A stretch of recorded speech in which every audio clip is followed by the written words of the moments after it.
So I got a question here that I just want to answer really quick. The question is, how do you find inspiration about what to do every time? Sometimes I struggle to find something valuable to work on. Any advice? That's a really good question. And I got to tell you, there is really no obvious answer to that. I don't, uh, my answer is I actually just took the last beer too, in case you're wondering. So that's why we're commenting about that.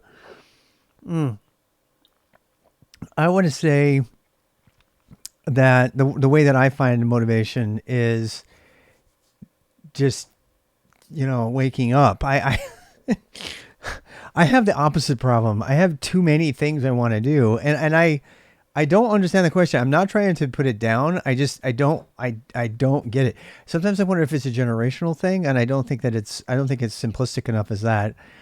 But so let's like brainstorm some ideas here. So make sure I don't have my command done yet. I need to, so how do you find motivation? I get this question all the time though, and um,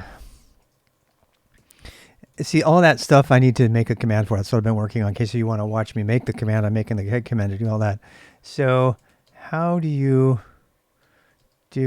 find motivation? And I don't think the question was about any particular type of motivation. It's like, I guess my question is, how do you not find motivation to work on so many wonderful things that need our attention? And I mean, that's really kind of where I'm coming from. But you know what? I continue to run into people who don't have motivation for whatever reason. First of all, I just want to say this: it may be you are doing the wrong things, and that is very okay. So I've run into this a couple times, right? I've for at least there's at least been two or three people that I've mentored who absolutely hated coding, but they like the idea of coding. Anybody ever met anybody like that, by the way? Anybody ever met somebody like this? They like the idea of technology. They like the idea of hacking. Um, they like the culture of hacking. They want to get tattoos and wear nose rings and stuff, but they don't want to put in the time to read the white papers, to understand how technology works, to write the reports, which is 50% of the job, by the way, is writing reports. That's the reason I am not a hacker professionally, because most of hacking is writing reports. And by the way, yeah, I mean, I hate writing. I love writing at the same time, but I also hate it. The reason I'm making CAG is I want a way to remove. I'm lazy. And I just want as much out of my way when it comes to writing as possible. Um, and I mean, yeah, they like the idea of tech money, but they don't, want to put the trouble into learn how to do any of it, and or put the hours in or whatever. They like the idea of being a game developer, and then they start working 90 hours a week, and then they burn out, and they're like all done. So, so I that is a percentage of the people. I don't think that that's most people, but I think there are a lot of at least we're saying that there are people who think they want to be geeks and techs and hackers, but truly they don't want to. And if they are really honest with themselves, they would realize that there's something else motivating them to do that. And by the way, you can make money some other way, right? You can, and you don't have to do it for a job either. You can do it for fun on the side, whether that be game development. I think game development is better to do on the side than it is as a job. They'll burn you out. Um, or hacking. I think hacking is a fun thing to do on the side. I think writing books is a fun thing to do on the side, and then make your main income, whatever, working for a boring bank or evil corp or, an investment bank or the government or whatever, floats your boat, and that you can do to meet the needs of you and your family, or your, wife who's an artist and your stepson who plays games all day. So, such a lot about people earning tons of money in coding. Yeah. No. Not as a starter. You're definitely not. You're going to have to work up to it.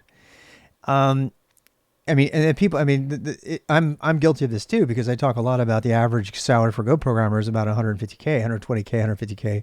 The average salary for a cloud native engineer is 120K. But infrastructure engineers and platform engineers and people like that, they're not entry level people, right? I do not like the word junior. I refuse to use it. I use the word entry level because they've just come in, but you have entry level people who are not junior by any definition. And I don't like using that word. I don't think you should either, honestly.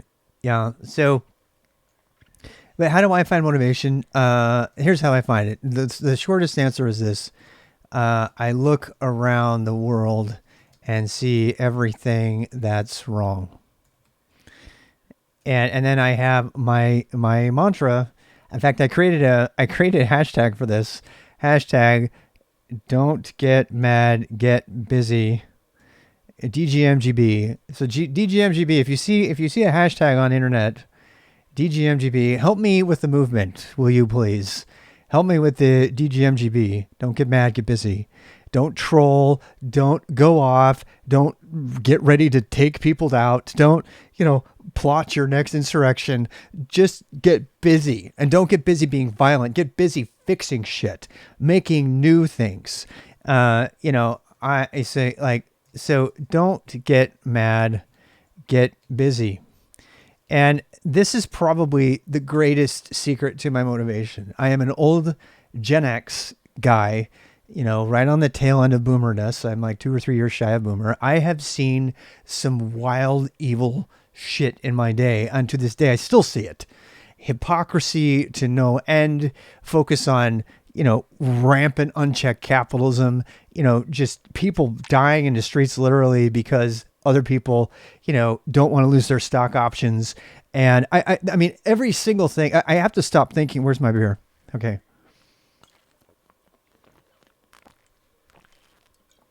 Oh, let me drink a little bit more beer. Okay. Does that help? I am not an alcoholic, but I very well easily could be. I was Mormon for 42 years. I was lied to. My family was stolen from me. My immediate family thinks it's okay to chop arms off and for black people who steal shit at Walmart. I mean, I could go on and on and on and on. So when you ask me where my motivation comes from, either I can go crazy, and I don't mind divulging that I checked myself into I'm sorry, you're not supposed to call it that, into a mental institution once upon a time because I was losing my shit, literally, about how bad the state of the world was. If you open your eyes and you read about everything that's happening and you study the nature of humanity since the dawn of time, it's very, very hard not to get so depressed. You just want to put a bullet in your head and leave. And you don't have to be some brooding artist to think that way. And I know that's really heavy and dark, but I've been there. And I'm married to the most amazing woman now. That's probably the beer talk. And I love you, dude, to my wife, who constantly reminds me that humanity is progressing.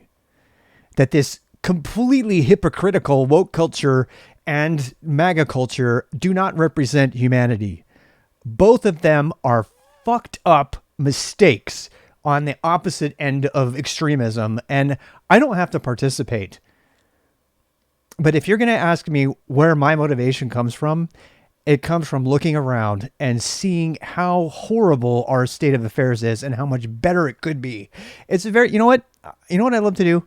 I'm going to confess something here. I love to watch the really crazy positive spin on humanity that is the Orville or, Star Trek Voyager. Star Trek Voyager has got to be one of my favorite all-time series, and I kind of want to go watch it again. It just gives me hope. It helps me see that humanity doesn't, it's at least a vision or an imagination of what humanity could be. Same with the Orville.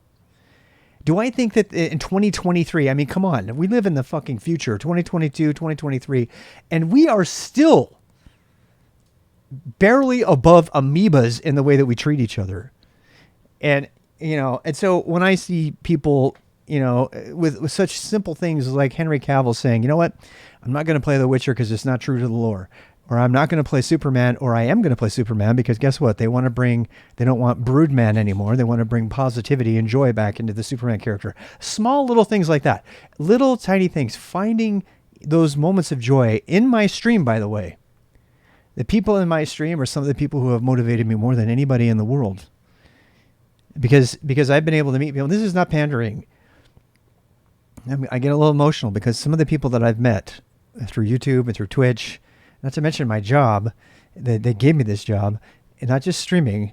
They have been here for me. They have been here sharing in my frustrations and sharing in this sense of motivation. You didn't want this deep shit when you asked the question, where do I find my motivation? But that's the answer. The answer is just open your eyes and look around. You know, pull your head out of the fucking sand. By sand, I mean Fortnite, 6 hours a day. Because I guarantee you that if you start looking around at the state of humanity, you're either going to want to like check out and be like done with the whole thing, or you're going to want to do something to make a difference. There's really no other option. I hate to be binary about it, but it is. You can either check out or you can choose to be a participant. And if you choose to be a participant, there's work to be done. Something as simple as like, I hate how where the internet has gone. It's all about advertising and trolling. Okay, even if nobody ever uses it, I'm going to make something that I can use and that my friends can use so that we can kind of avoid this shit. That's where my motivation comes from. I don't even know if it's ever going to fly. I don't really care. As long as it helps me manage my own knowledge and be able to share it with people that I care about and potentially others. Maybe it helps at work, maybe not.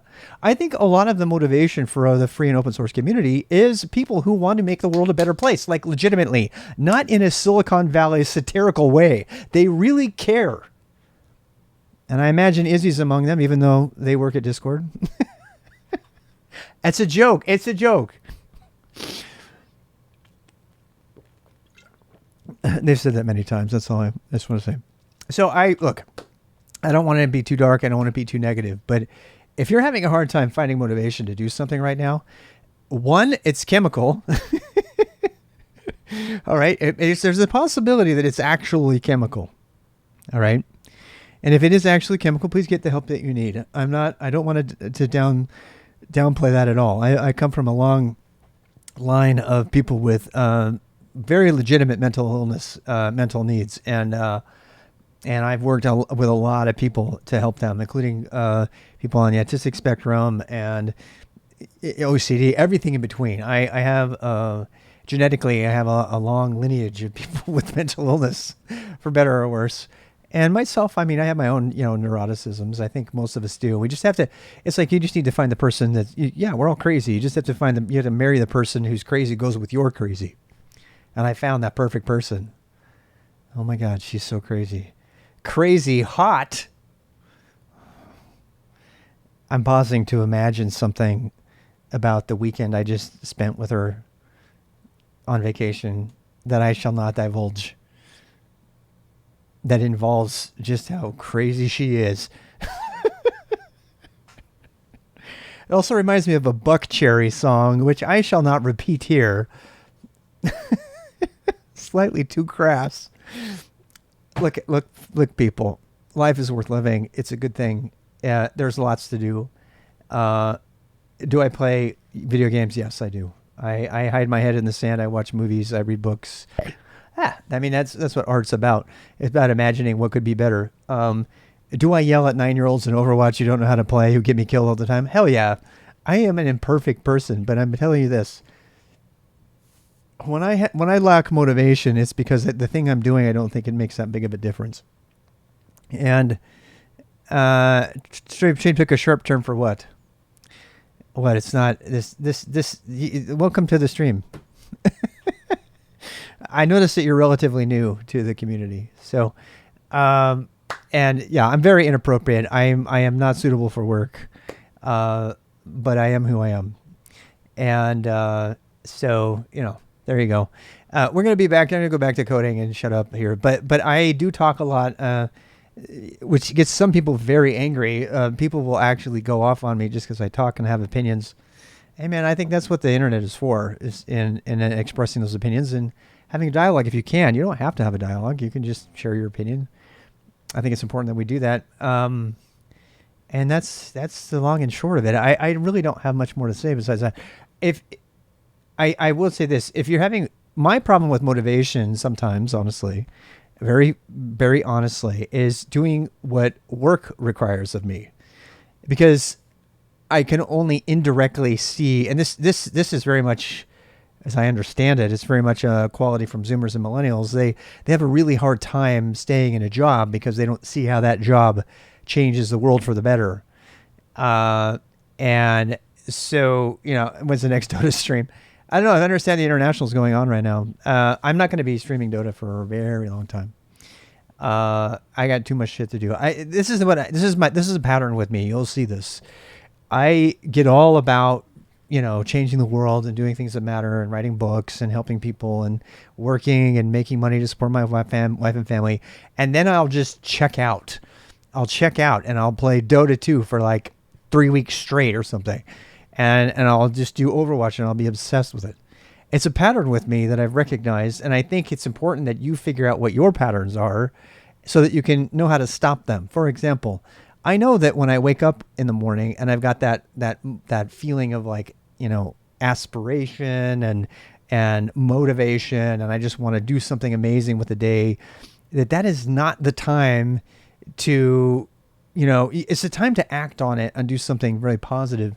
If I wait too far in the day and I start to play a game, frankly, the emotions that come from the game become a replacement for the more genuine feelings of satisfaction that come from true creativity, which involves, and this is why computer games are crack cocaine.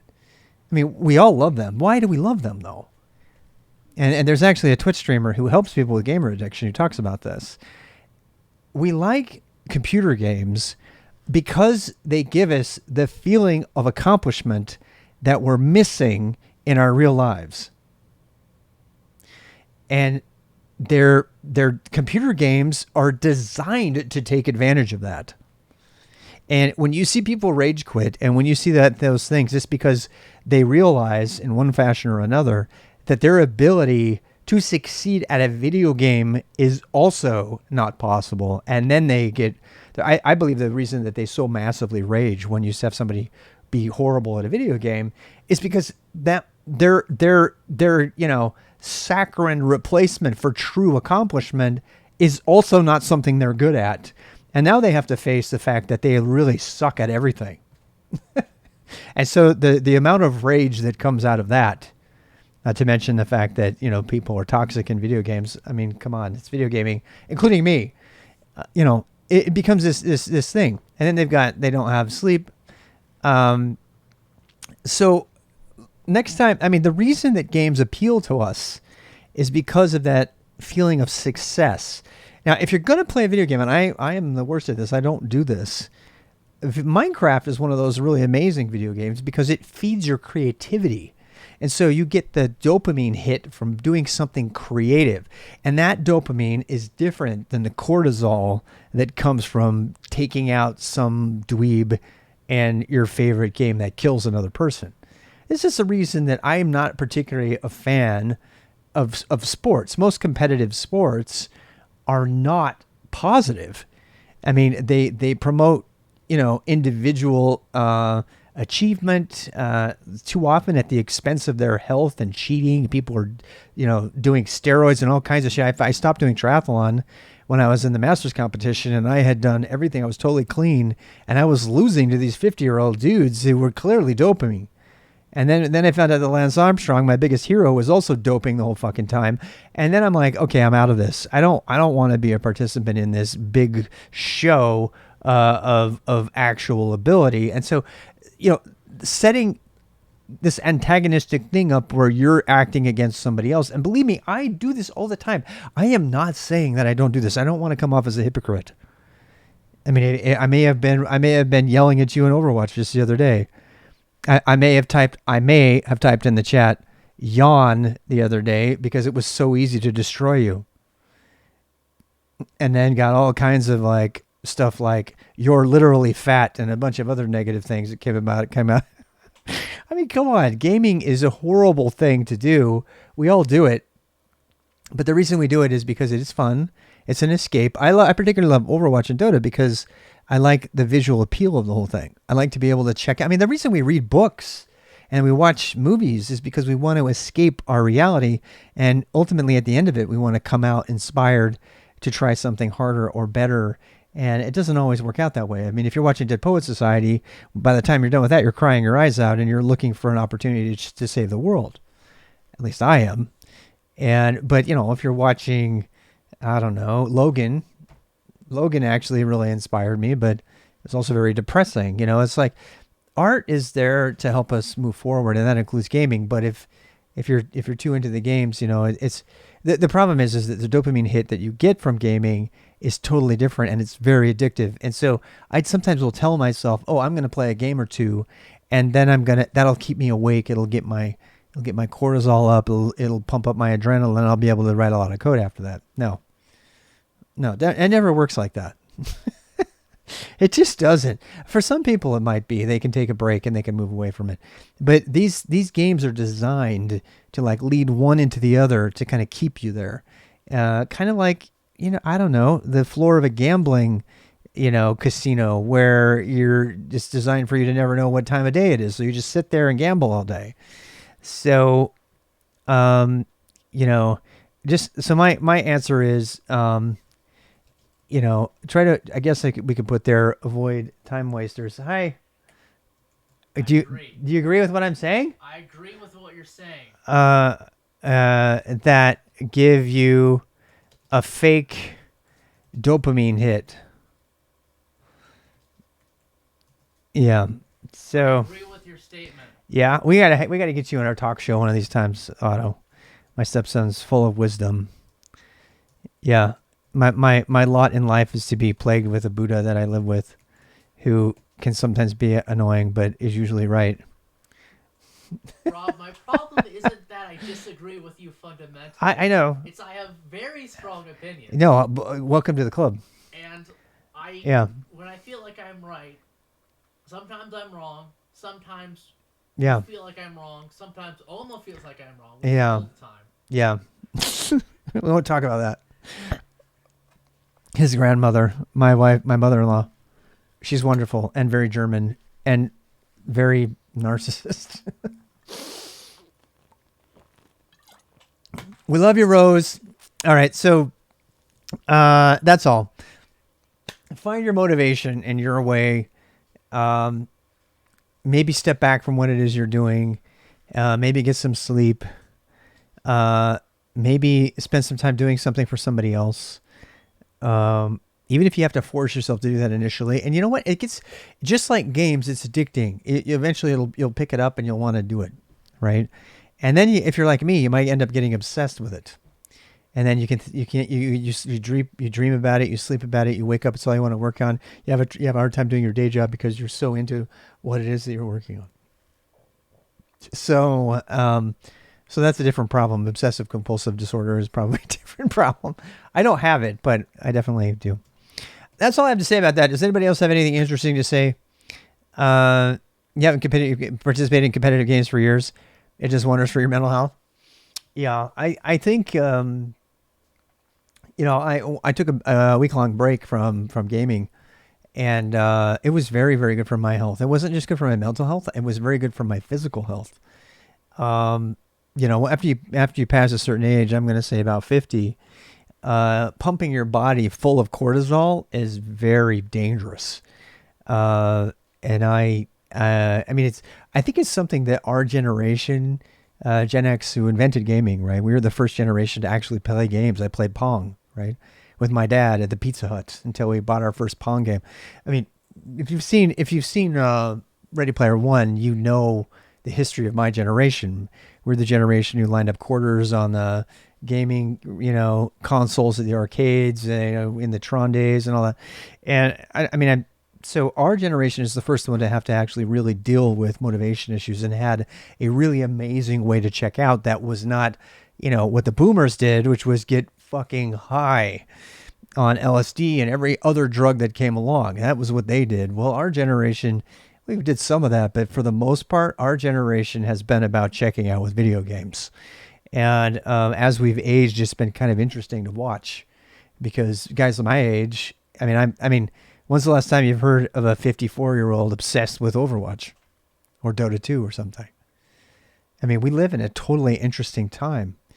And I find it kind of fascinating, actually, because there's nothing wrong with video games, but we are getting to the point where, most people in politics eventually, AOC, she's on Twitch, but she's very young, but even the other ones, even some of the older people, we're getting to a point where the people who are governing our countries are gamers.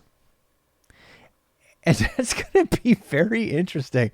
It's going to be very interesting to see how that goes, because so many of them have been influenced by that. That's one of the reasons I really like Ready Player One, because it is kind of it kind of reverences the idea that gaming was invented by my generation, and that it is also our problem to deal with, because we've brought forward this thing that sucks motivation from so many other worthy pursuits. I don't demonize gaming for 1 second, but it really has stolen so much time and motivation from other things that we need to do.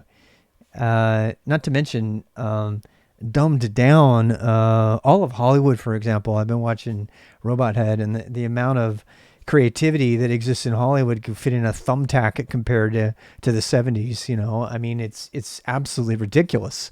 And I just, yeah. So we're not spending time on creativity. We're spending time on other things that are making it hard for us to find motivation to do creative things that matter more. We spend $10 billion in America a year on Hollywood, on Halloween decorations, and complain about how much $100 piece of art costs, whether it be a written work.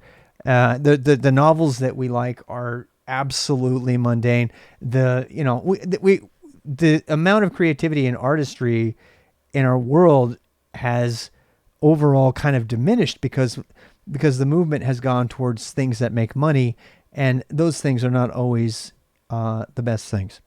So I just actually got done watching a really, really great commentary on modern society with Galifianakis in it, and it's really great. All the people were exploding. It's really good. I'm a huge movie buff, but for all the same reasons. I just like art in general, and that includes performance art. So if you're having a problem finding motivation, find something that helps you express your creativity, that's not a time waster, and find something that makes you angry. Find something that makes you angry and do something to fight against that. Take all that anger and use the anger and redirect it, and like a Jedi, into something positive. That's my biggest summary of that. That's probably way too long a video to say that over and over again, but that's my point. How's that?